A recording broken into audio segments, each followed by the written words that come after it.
एक लड़का जो गांव के पगडंडियों से निकलकर पूरे देश पर छा गया। तर्क ऐसे कि बड़े बड़ों के पसीने छूट जाए। जीवन के कुछ हिस्सा आज़ादी की लड़ाई में और बाकी हिस्सा अंधविश्वास, पाखंडवाद, विश्वासघात से लड़ाई लड़ने में बीती। प्रारंभिक पारिवारिक जीवन आर्य समाज से युक्त, लेकिन तर्क और वैज्ञानिकता के प्रति समर्पण ने धर्म बदलने को मजबूर कर दिया। कई कानूनी लड़ाइयां लड़ी और जीती भी। हालांकि 1960-70 के दशक में जहां बाय आडंबर, छुआछूत, ऊंच नीच की भावना काफी गहरी थी, तब एक लड़का का प्रवेश होता है और अपने तर्क और विचारों से पूरे देश में तहलका मचा देता है। आज 7 फरवरी है और आज के इस एपिसोड में हम बात कर रहे हैं ललई सिंह बौद्ध, जिन्हें पहले ललई सिंह यादव के नाम से जानते थे। नमस्कार, मेरा नाम जितेंद्र कुमार चंचल है और आप देख रहे हैं ऐतिहासिक घटनाओं से जुड़ा रोजाना का कार्यक्रम आज का इतिहास। 1 सितंबर 1921 का साल, स्थान उत्तर प्रदेश के कानपुर देहात जिले के कटारा ग्राम। पिता गुज्जू सिंह यादव और माता श्रीमती मूला देवी के घर एक लड़का जन्म लेता है। नाम रखा जाता है ललई सिंह यादव।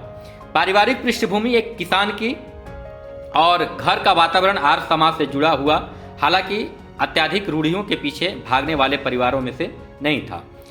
ललई सिंह ने 1928 में हिंदी और उर्दू के साथ मिडिल पास किया और 1929 से 1931 तक फॉरेस्ट गार्ड रहे। 1931 में ही इनका विवाह श्रीमती दुलारी देवी से हो गया।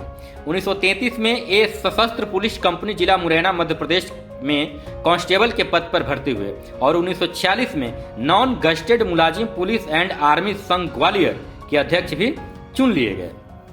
इन्होंने यहीं सिपाही की तबाही नामक किताब लिखी, जिसने कर्मचारियों को क्रांति के पथ पर विशेष रूप से अग्रसर किया।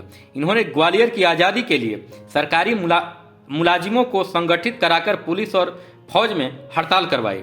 इस हड़ताल को लीड करते हुए उन्होंने कहा था, बलिदान न सिंह का होते सुना, बकरे बलि बेदी पर लाए गए, विषधारी को दूध पिलाया गया, केचुए कटिया में फंसाए गए, न काटे टेढ़े पादप गए, सीधों पर यारे चलाए गए, बलवान का बाल न बांका भया, बलहीन सदा तड़पाए गए।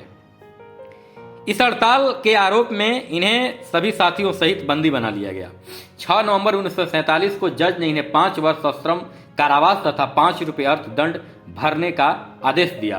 वे 12 जनवरी 1948 को सभी साथियों के साथ रिहा कर दिए गए। असल में सामाजिक क्रांति की शुरुआत यहीं से होती है। वे रामायण, पुराण और तमाम हिंदू शास्त्रों का अध्ययन किया और हिंदू शास्त्रों में व्याप्त घोर अंधविश्वास, विश्वासघात और पाखंड से वे तिलमिला उठे। हर जगह एक जाति विशेष की महिमा का बखान तथा दबे पिछड़े शोषित समाज की मानसिक दास्ता के षड्यंत्र ने उन्हें सोचने पर मजबूर कर दिया।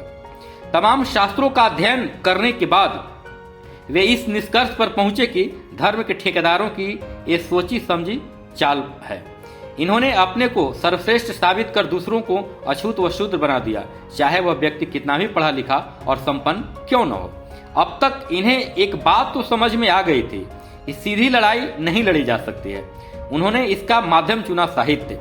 दुर्भाग्य देखिए कि 1925 में इनकी माता का, 1939 में पत्नी का, 1946 में 11 वर्षीय पुत्री का और 1953 में पिताश्री का निधन हो गया।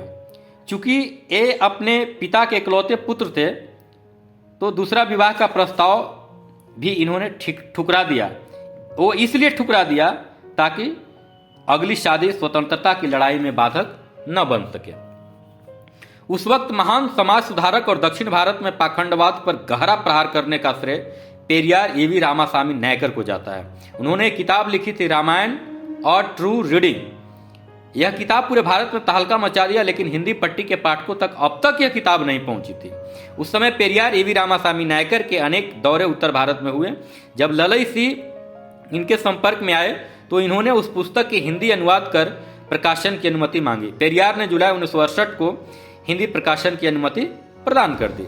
ललई सिंह ने जुलाई 1969 में रामायण और ट्रू रीडिंग को हिंदी में सच्ची रामायण के नाम से छापा। जैसे ही प्रकाशन हुआ, हाथों हाथ यह किताब बिक गई। इस प्रकाशन ने संपूर्ण उत्तर भारत में तहलका मचा दिया। इस किताब यानी सच्ची रामायण ने पूरे हिंदी पट्टी भारत में वह धूम मचा दी थी कि हिंदू धर्म के तथाकथित रक्षक उसके विरोध में सड़कों पर उतर आए। धार्मिक भावनाएं आहत होने लगी। मामला इतना बढ़ गया कि तत्कालीन उत्तर प्रदेश सरकार को इस किताब को जब्त करने के आदेश जारी करने पड़े। 8 दिसंबर 1969 को सारी किताबें जब्त कर ली गई। इसके बाद ललई सिंह ने इलाहाबाद कोर्ट में मामला दायर किया। कोर्ट में राज्य सरकार के वकील ने कहा, यह पुस्तक राज्य की विशाल हिंदू जनसंख्या की पवित्र भावनाओं पर प्रहार करती है और लेखक श्री राम और सीता जैसे दैवीय चरित्रों पर कलंक मढ़ा है, इसलिए इस किताब पर प्रतिबंध लगाना जरूरी है। जवाब में ललई सिंह के वकील ने बनवारी लाल यादव ने जबरदस्त जीरा की तर्कों के साथ फलतः 19 जनवरी 1971 को कोर्ट ने जब्ती का निरस्त करने का आदेश उत्तर प्रदेश सरकार को जारी किया। साथ ही जज ने यह भी आदेश दिया कि सारी जब्त पुस्तकें वापस करें और अपीलकर्ता ललई सिंह को 300 रुपये मुकदमे का खर्च भी दे सरकार।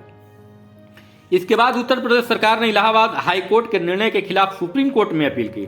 3 जजों की पीठ न्यायमूर्ति VR कृष्ण अय्यर ने इस गठित पीठ के अध्यक्ष भी थे। जज PN भगवती और सैयद मुर्तजा फजल अली ने सुप्रीम कोर्ट में उत्तर प्रदेश बनाम ललई सिंह यादव नाम से इस मामले पर फैसला 16 सितंबर 1976 को सुनाया।